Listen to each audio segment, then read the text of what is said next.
Hey, good morning, Justice Warriors. It's Monday, May 8th. It's just a little bit after 11 o'clock here on the East Coast Standard Time.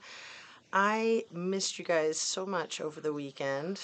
I'd like to start all my videos with my disclaimer that everything I say is simply my opinion. It's simply for the sake of conversation, hoping to open up a discussion. I'm always trying to learn something and hope that my videos are educational. They are all made specifically for YouTube, which is an entertainment platform. Please hit that like button. Do you like my new creepy thumb? I saw this in a store and I just had to get it. I just thought, ew, it's kind of weird. Anyway, hit that like button if you feel like it. Share, subscribe. It's much appreciated. Just you being here and watching is much appreciated. I wanted to touch on 3 cases today. The Suzanne Morphew case, the Petito case, and of course the Idaho 4. I also need to keep it short and keep my voice down because, as you can hear, I've got these awful, awful allergies. And I don't know, it's going to be interesting to see how it goes. I take my loratadine each day and hope for the best. I had a good day a few days ago. Anyway, there's just a lot of pollen in the air right now. So let me start with the Suzanne Morphew case. Apparently last week, Barry Morphew filed a $15 million defamation lawsuit against all of these evil agents from the FBI, from the Colorado Bureau of Investigation, other law enforcement authorities, and Mr. Tyson Draper. They've all just been extremely mean. So he's suing them for $15 million, which I just think is fantastic because he's shooting himself in the foot. In my opinion, this is going to be great. Absolutely great. You know, keep it all front and center. And if he had a brain, I think he would sue for a lot less, or maybe not sue. I think that his legal counsel would be wise to have said, dude, you know, just lay low.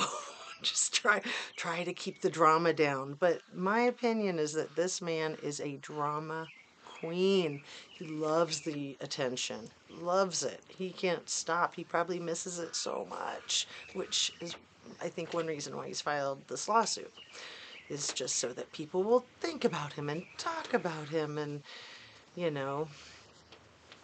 Anyway, talk about narcissists, right? So we've got that narcissist, we've got the Brian Laundrie narcissist. Maybe you've heard this already, maybe you haven't, that the Laundrie Petito lawsuit, the court date has been reestablished for a year from now. I was so looking forward to that coming up in July. I thought was when it was going to happen, July of 2023, for May of 2024. So we have an entire year to wait for that. And I'm not happy about that, but I am really happy about the way that the Petitos are handling themselves in this case, in this situation. So on to the next case, the Idaho 4. And I just wanted to say a couple of things about that traffic stop of Koberger in October 14th of 2022. And, you know, it's my opinion that he was flagrantly exhibiting traits and characteristics of a complete narcissistic personality disordered individual. And I've heard other content creators argue that and say there's just no way you can tell in a short video like that.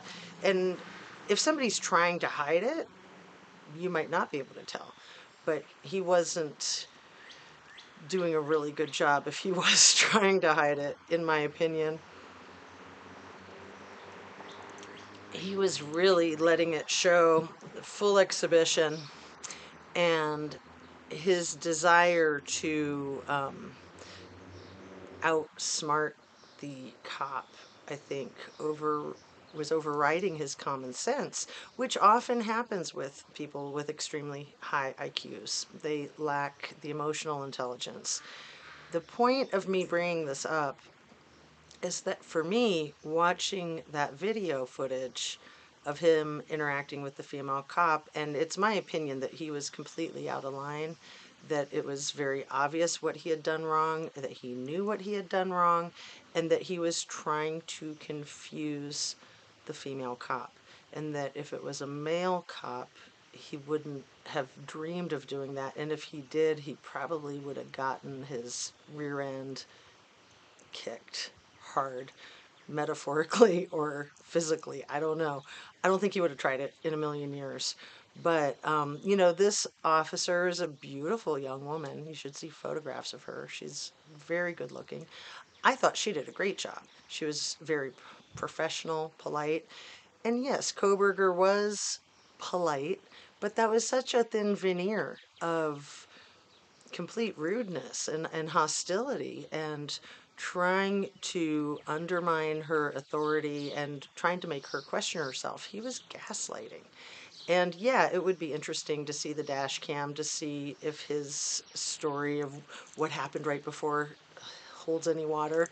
But that's not the point. The point is that when you're pulled over by a police officer, you act polite and respectful, and anything less than that can really get you in a lot of trouble. And to think that so many people feel like they can argue their way out of tickets, that's not how you do it. You don't argue right there with the police officer. If you have a valid point, you take it to the judge, and the judge will hear you. The judge will make a reasonable call and decision, in my experience. I've actually done that a couple of times. Of course, myself, like so many people, I tried to wiggle my way out of a ticket the first time I got stopped when I was like 19 or 20. It didn't go well, but I learned really quickly, really quickly. Even in the moment, I knew that I was being silly to try to do anything other than be genuine and upfront. Because these cops, it's what they see every day, it's what they deal with every day. And all they want is to do their job, most of them. And their jobs are hard enough. They don't need idiots playing games. I mean, that's all they get, really. That's all they get is people trying to play games with them. Nobody gives a cop the true story up front if they're in the wrong, right? So, anyway, my point is that I think that he did argue his way out of a ticket, but he was skating on thin ice. And I wonder if one of the only reasons he didn't get the ticket is because he kind of backtracked and apologized for asking so many questions. Personally, I don't think she was going to give him a ticket anyway. I think she was just pulling him over because, again, when you're a cop, you can't have somebody do something completely illegal right in front of you and disregard it. You have to address that issue with that person. That's your job. That would be so foolish to think that a cop would just let that go. And granted, we weren't there. We don't know all the details. And, we all know that you're not supposed to block an intersection. We all know that when you're making a left-hand turn and you're in the intersection, of course you clear the intersection. But for him to play this game of, well, actually, I'll tell you what happened. Oh, you didn't see that? I mean, I just thought it was weird. I also thought it was really weird the girl that was walking in front of his car that was on her cell phone. Asian girl with really long hair, and I think she had like a mini skirt and tube socks on. And I just thought, why would you be talking so loudly on your cell phone right near a cop when you know these people are having an interaction that's, kind of tense? Why wouldn't you just like give them their space? Why wouldn't you go somewhere else? I don't know. I just thought that was really odd. I think I've heard a few people mention it, and I just wanted to mention it too because I don't think it necessarily means anything other than that it was kind of weird. I don't think there's any more to it. So I just wanted to address that issue of diagnosing somebody with a narcissistic personality disorder. Normally, you do have to ask a lot of questions and give it time to really find out if it's truly diagnosable. or if it's just characteristics and traits. However, in this situation, my opinion is that Koberger was putting on full display a flagrant exhibition of complete entitlement and arrogance. And most importantly, what it demonstrated to me was how that could push buttons of the other officers if he did indeed work for one of these police departments, Pullman PD, Wazoo, or Moscow. And it seems like these three departments work really closely together. So we know that he interviewed for that job with Chief Jenkins. We know that it went well and they emailed each other back and forth that same day. And we know that we're being lied to as far as Pullman PD saying that they don't have any information on the outcome of the situation after April 12th last year in the interview, in the emails. So I can't help but wonder if he was working for them and they did know him and they didn't like him and they're out to get him in a really dirty way, not just to make him into a criminal in a extremely serious capital punishment crime, but to make him look like the biggest idiot in the world and, just all the stupid mistakes that I don't think he would have made. And for instance, with the knife sheath, it doesn't make sense that he would have cleaned it and missed some of his DNA in the snap. Because why would he have cleaned it? He wasn't planning on leaving it there. Would he have planned on leaving it there?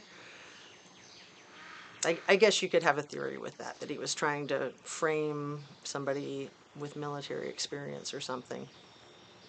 But I don't know. I think that there's a whole lot of effery in this case. I think that the whole incel theory is preposterous, in my opinion. I mean, I don't want to say it because, it's not like I think the guy is good looking, but he's not bad looking. And that thing that some of the people that worked with him in the department at Wazoo said, that he had claimed that he could go into a bar and get any woman that he wanted. And I think across the boards, people were laughing at that. Like, yeah, right. He's so creepy looking. And, he is pretty creepy looking in most of the pictures that we see of him, but not all of the pictures. And he's smart. He's 6 feet tall. He's got an athletic build, not muscular, but, athletic. He's got very decent facial features as long as they're not highlighting that weird bump in his nose or making the whites of his eyes even bigger and whiter than they really are. I think a lot of these pictures that we see of him are touched up and they make the corner of his mouth kind of turn up a little extra sharp and kind of like the Joker.